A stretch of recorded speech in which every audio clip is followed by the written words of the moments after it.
Eastern Sentry will be flexible and agile, delivering even more focused deterrence and defense exactly when and where needed. It will include additional enhanced capabilities. It will integrate air and ground-based defenses, and it will increase information sharing amongst nations. Foremost, it will even further strengthen our posture to shield and protect the alliance. Allies stand in solidarity with Poland and are committed to this endeavor. We have already seen announcements on the deployment of forces from France, Germany, Denmark, and the United Kingdom, and we expect others soon. As part of Eastern Sentry, we will also work with Allied Command Transformation, as we did in Baltic Sentry, to rapidly experiment and field new technologies, such as counter-drone sensors and weapons. Poland and citizens from across the alliance should be assured by our rapid response earlier this week and our significant announcement here today. NATO will continue to defend every inch of its territory. Thank you, General Grinkovic, and I'm grateful to you and your team for the quick and decisive work you have done over the last days, and indeed every day of the year, to keep our people safe. Indeed, I'm also grateful to our Supreme Allied Commando Transformation, Admiral Pierre von Jay. He is playing a key role on how we innovate and adapt our technology and tactics to address whatever new and novel challenges we may face, including from drones. NATO is a defensive alliance, and it is our job to ensure that we are doing all that is necessary to deter and defend. The reckless behavior we have seen from Russia is deeply dangerous. Our assessment of the incidents on Wednesday is ongoing, and whether or not Russia's actions were deliberate, Russia's violated NATO airspace. Therefore, we must, as NATO, make clear our resolve and our ability to defend our territory. And that is exactly what Eastern Sentry is designed to do. It will bolster our posture, add flexibility to our approach, and ensure the safety and security of our eastern flank. Thank you so much. All right, we have time for several questions. We'll start in the center, second row, Associated Press. Yes, Lorne Cook from Associated Press. A question for both of you. There risks being, you're sending more resources to the eastern flank, and there risks being competition now between what Ukraine needs and what the Allies are requiring themselves. Isn't it time to start allowing Allies on the east to actually start firing at missiles and drones that are in western Ukraine when they're coming toward the border? In fact, isn't it time just to integrate entirely with Ukraine, because you're facing the same enemy anyway? Sir, thank you for the question. What I would say is Eastern Sentry is focused on the defense of alliance territory. As of right now, I see no conflict between the support that individual nations are providing to Ukraine and what they are offering to contribute to this effort. All right, France Press. Thank you very much. One question for the Secretary General and one for Saka. Max Delaney, AFP. Secretary General, NATO crossed a Rubicon the other day by shooting down Russian aircraft over Allied territory for the first time. Is NATO now closer to war with Russia than it's ever been? And to Saka, you've said repeatedly that this was a successful operation by NATO to shoot down these drones, but it seems that you only shot down a handful of the drones, which was a far lower rate than Ukraine achieves. Was this really a success, and is it sustainable to keep on shooting down drones with multi-million-dollar aircraft and expensive equipment? Thank you. To your first question, what this shows is that we will defend every inch of NATO territory, every inch of Allied territory, all 32 allies. And whatever the intent was behind this, yes or no, and whether it was a mistake or not, we are still looking into that. It was reckless, it was unacceptable. These are Russian drones, and it is extremely serious what happened last Wednesday. So obviously, we would not be sitting here like this if then NATO would not immediately come into action and defend every inch of territory. This Allied territory is exactly what we have done. And in the end, it's up to Russia how far they will take this. We will defend ourselves. We are a defensive alliance, not an offensive alliance. We will defend this beautiful 32 alliance established in 1949, and we'll make sure that our 1 billion people stay safe and stay free. Sir, for the part of the question that you directed to me, I do think it was a highly successful operation intercepting the drones that we did with the Dutch F-35s and the other assets that contributed to that. As successful as we are, we always learn something in the debrief, as we would say in the fighter business.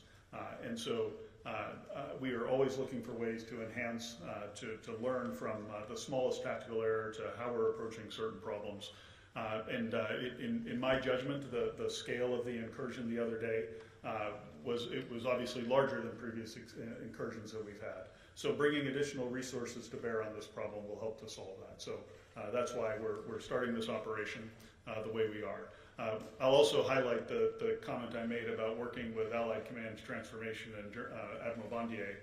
That is an effort to ensure that we get lower cost weapons that we can use to defend ourselves, to make this a sustainable operation over time. And as SACEUR, one of my responsibilities is to make sure that we don't just defend today, but that we're set up to defend tomorrow. The last comment I'll make is when there's a fighter pilot that's in the air or someone on the ground who's defending the alliance, I don't want them thinking about how much their weapons cost. I want them defending our citizens. We'll move to this side of the room. Third row, Reuters. Thank you, Andrew Gray from Reuters. Question for the Secretary General. Do you consider the response from the United States, particularly from the President, sufficient so far when he said, "What's with Russia violating Poland's airspace with drones? Here we go." And have you spoken to President Trump about this? If so, what was the content of the message? If not, why have you not spoken to him? And for the Supreme Allied Commander, can you tell us whether any US military assets were involved in the response to this incident? And if not, why not? And can you also give us more details of this new activity, the size, the scale of the operation? Thank you. To your first question, I think the American reaction was very clear by the American president, also by the ambassador here. It's absolutely clear that we all stand together on this. America's commitment to NATO is ironclad in every sense, there's no doubt. So I was very happy with the American reaction, and I'm not disclosing every phone call, every discussion I have.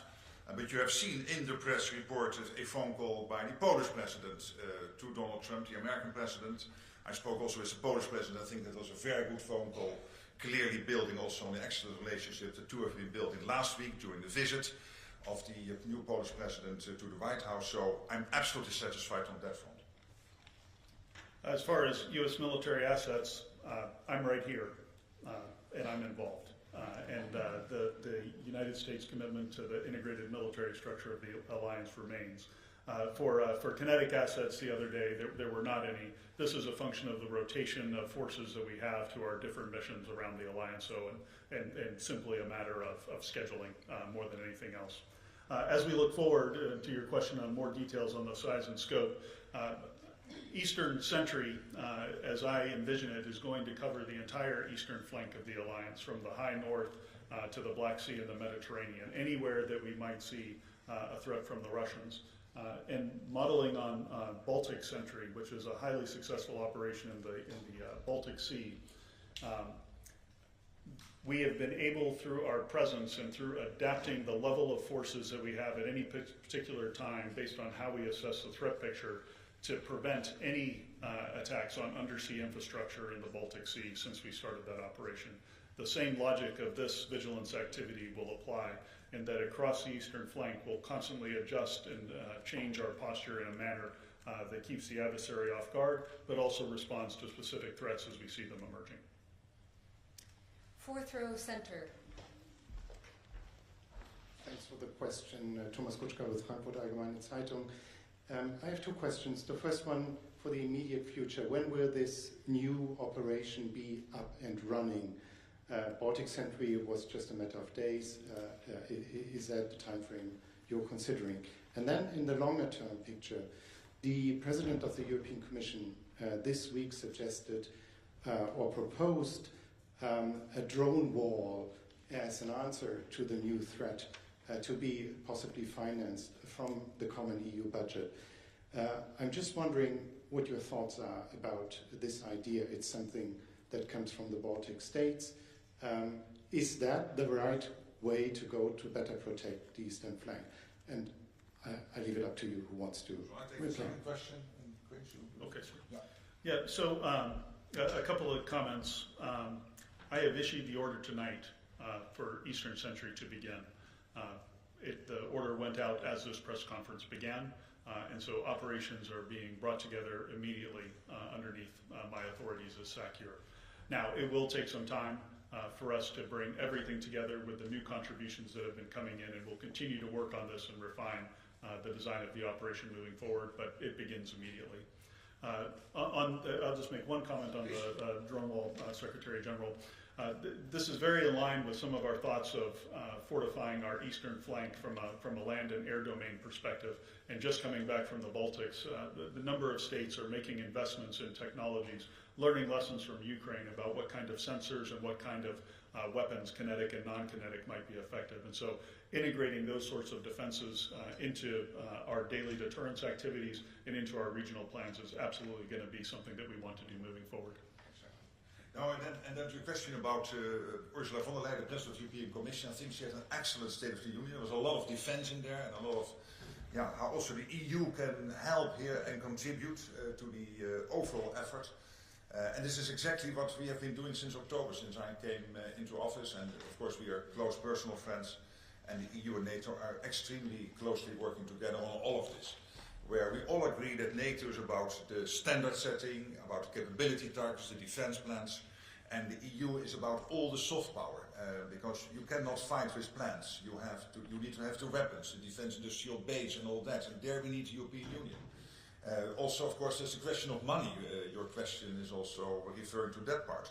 And of course, when it comes to money, there's national money, but everything the EU can help is great, and where the EU can bring together initiatives to, for example, when it comes to drones and developing the industry, that is all extremely helpful and absolutely in line with how I, and I think also the President of the European Commission, see the division of labor. And here we can learn so much from, of course, Ukraine itself. They have a well-established defense industrial base. They have a lot of experience now with drone interceptors. We have JTAC, the Joint Analysis Training and Education Center in Poland, which is joint NATO and Ukraine, where we take lessons. And as we both said, Admiral Pierre Fonget and his team in Norfolk, of course, working day in, day out on making sure that we apply the latest insights, technologies in how we build our posture.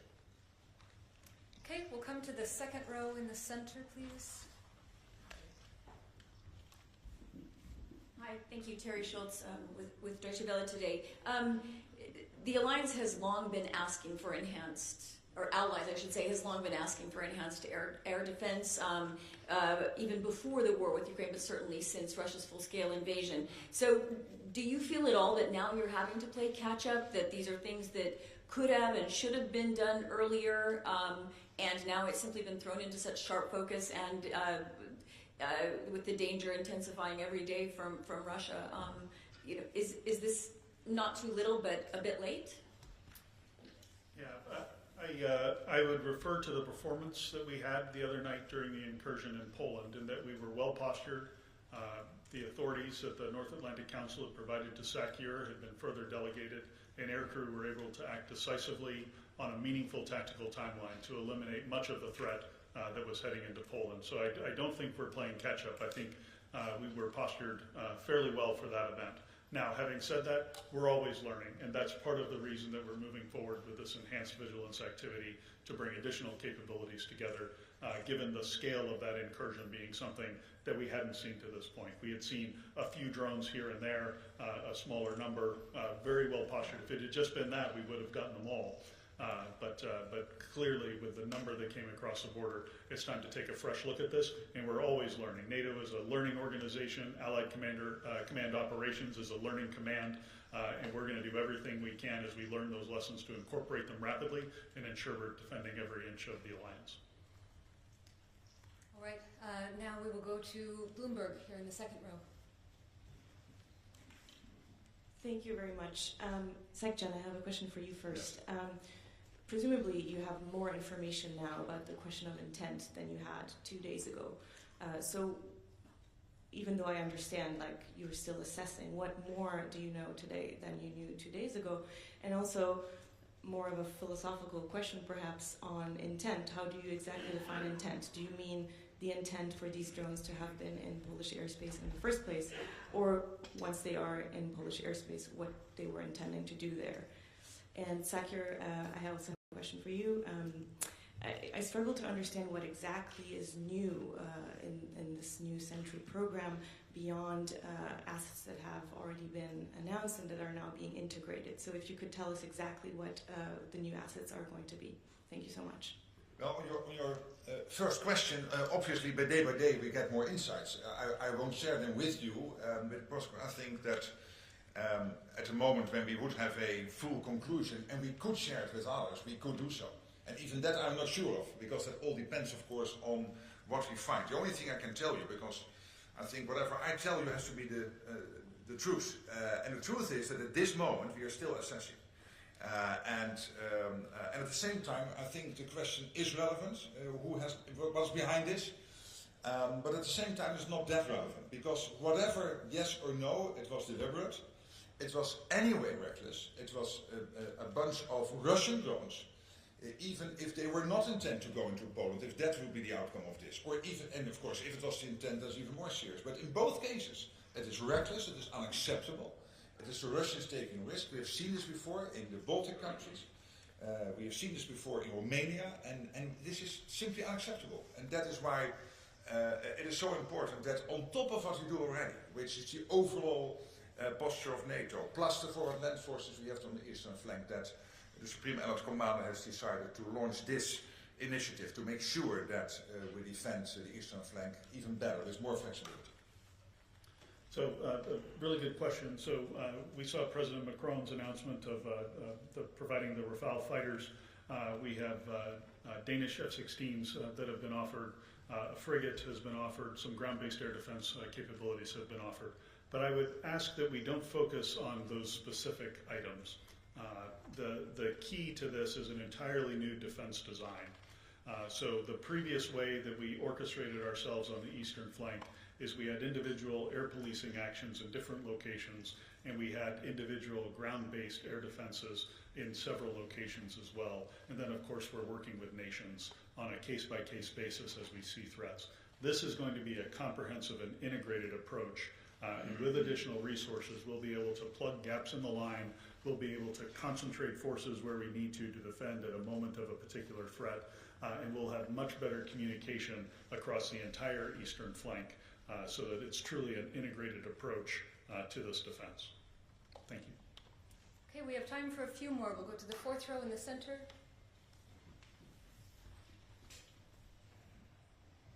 It's good from NTV Turkey. Just a little follow-up to my colleagues from Bloomberg question with regard the intent. We don't know yet the intent, but there were some, no divisions, but different approach from member states with regard to support we have to give to Ukraine or to defend ourselves. So do you think that this Russian aggression unite against, again, the member state, that we should give the necessary helps to Ukraine and that we should defend ourselves? And my question to Sakir is that if Russia aggression increases, do you need to come back again to North Atlantic Council to have a mandate, or is the operation given now gives you enough room so that if the aggressions increase, you can increase your ways and means? Thank you.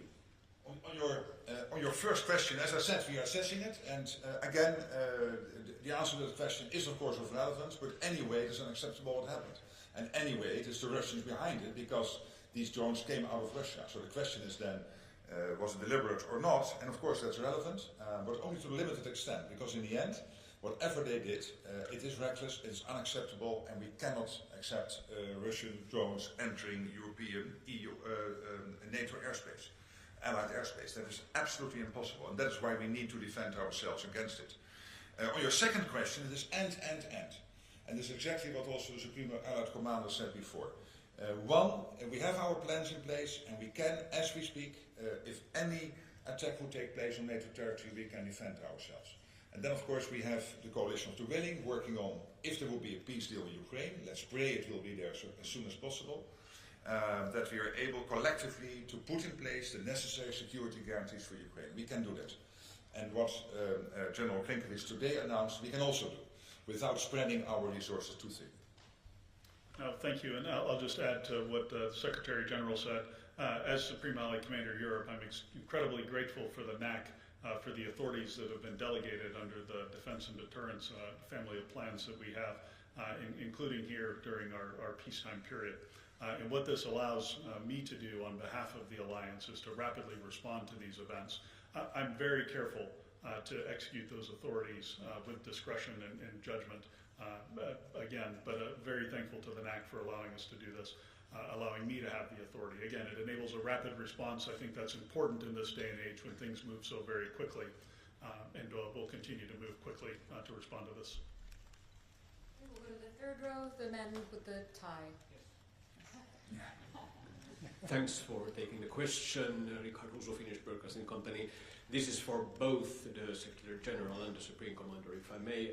The threat of airspace violations and drone attacks is obviously a shared concern for all allies, but would you say that countries with a longer border to Russia are more exposed in this regard, and could they expect some specific or enhanced help from NATO to tackle this situation? Thank you. Yeah, but of course the problem is this is about the eastern flank, because here is a direct threat to the eastern flank from, for example, drones or whatever could threaten our allies on the eastern flank. But more generally speaking, you know, I don't like that whole eastern flank thinking because it gives the impression that if I live in Madrid or in London, I'm safer than when I live in Tallinn, and that is not true. Because these latest Russian missiles, when they will be launched, they come down with 5 times the speed of sound. And they will take 5 or 10 minutes longer to reach Madrid or London than they take to reach Tallinn or Vilnius. So in that sense, let's agree that within this alliance of 32 countries, we all live on the eastern flank. Why is this eastern sentry so important? Because this concentrates on this very specific issue, which is airspace violations and making sure, and whatever other threat there is there, that we can better and with more flexibility defend ourselves in that part of NATO territory. I guess I would just add for commentary, I have a fairly robust portfolio at the operational level of war of dealing with drone attacks from my time in the Middle East, including large drone attacks from Iran toward Israel back in April of 2023. 2024. The range that those drones can fly and the paths that they can take, we are all vulnerable to them. So the eastern flank provides a first line of defense for this. And if those drones get through that first line of defense, they can be paired with the ballistic missiles or other capabilities that hold the entire alliance at risk. So I do think, while it is an eastern sentry line that we're working to defend, it is on behalf of the entire alliance that this is going forward. Okay, that's all we have time for today. Thank you so much for joining us.